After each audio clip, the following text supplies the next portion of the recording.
Welcome to Madurai kitchen. இப்போ நம்ம பார்க்க போகிறது உளுந்தங்களி. அதற்கு தேவையான பொருட்கள் பச்சரிசி, உளுந்து, கருப்பட்டி, எண்ணெய். மாவு எப்படி அரைக்கிறதுன்னு பார்க்கலாம். 1 kg பச்சரிசிக்கு 200 கிராம் உளுந்து சேர்த்துக்கணும். உளுந்தை நல்லா ப்ரௌனிஷாக வறுத்துக்கணும். வறுத்துட்டு நல்லா நைஸாக ரெண்டையும் வச்சிடலாம். இப்போ உளுந்தை வறுத்துடலாம். உளுந்து போட்டு வறுத்துடலாம். நல்லா பொன்னிறமாக வறுக்கணும். நல்லா ப்ரௌனிஷாக வறுத்தாச்சு, எடுத்துடலாம். நல்லா ஆறட்டும். அரிசியும் உளுந்தையும் நல்லா நைஸாக அரைச்சி மாவை ரெடி பண்ணி வச்சுக்கணும். அந்த மாவு 3 monthsனாலும் கெட்டு போகாது. தேவைப்படுற போது களி பண்ணிக்கலாம். இந்த மாவில் முறுக்கு கூட பண்ணிக்கலாம்.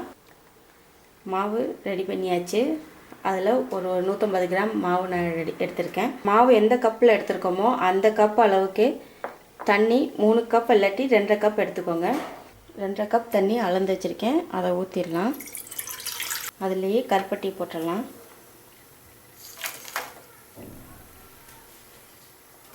கருப்பட்டியெல்லாம் கரைஞ்சிருச்சு, வடிகட்டிடலாம். வடிகட்டின தண்ணி ஊற்றிடலாம். இந்த மாவில் 1/4 ஸ்பூன் மாவு எடுத்து தண்ணியில் கரைச்சிக்கலாம். இந்த மாதிரி கரைச்சி ரெடி பண்ணி வச்சுக்கணும். சிம்மில் வச்சுட்டு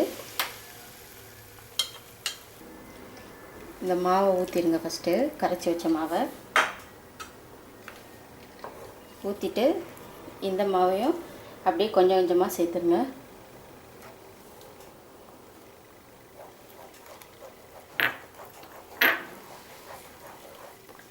கட்டி இல்லாமல் கிண்டிக்கோங்க. 1 கப் தண்ணி ஊற்றுனீங்கன்னா கரெக்டாக கொஞ்சம் கிண்டுறதுக்கு ஈஸியாக வரும். கட்டி இல்லாமல் கிண்டிக்கோங்க. கிண்டிக்கிட்டே இருந்தீங்கன்னா சரியாயிடும். இந்த மாதிரி கையில் எடுக்கையில் ஒட்டுது பார்த்தீங்களா? இது ஒட்டாதபடி வரணும். அந்த அளவுக்கு நம்ம கிண்டணும்.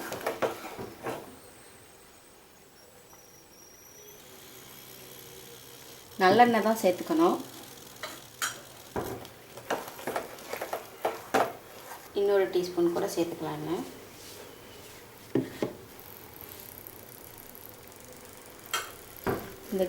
இந்த களி உடம்புக்கு ரொம்ப நல்லது. போன்ஸுக்கெல்லாம் ஸ்ட்ரென்த்து கொடுக்கும். தொட்டு பார்த்தா கையில் ஒட்டலை.